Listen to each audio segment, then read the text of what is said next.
నాకు మాత్రం నా జీవితంలో ఇంకొక ఆశయం ఉంది సార్, అది మీ ద్వారా జరగాలి. పింక్ బుక్ మాత్రం కంపల్సరీ పెట్టాలి. మనం ఒక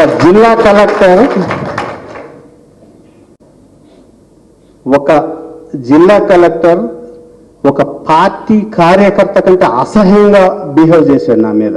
అయినా సరే నేను జరగకుండా ఆయన మీద కోర్టుకు వెళ్ళాను. చివరికి ఆయనే నాకు సరెండర్ అయ్యారు. కానీ ఆర్థికంగా చాలా నష్టపోయాను. మళ్ళీ మన పార్టీ అధికారంలోకి రావటం అనేది పక్క.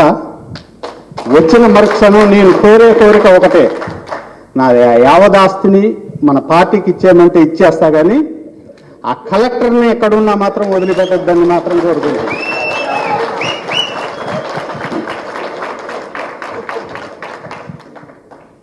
ఇదొక్క విషయంలో మాత్రం మీరు నాకు తప్పనిసరిగా హామీ ఇవ్వాలి.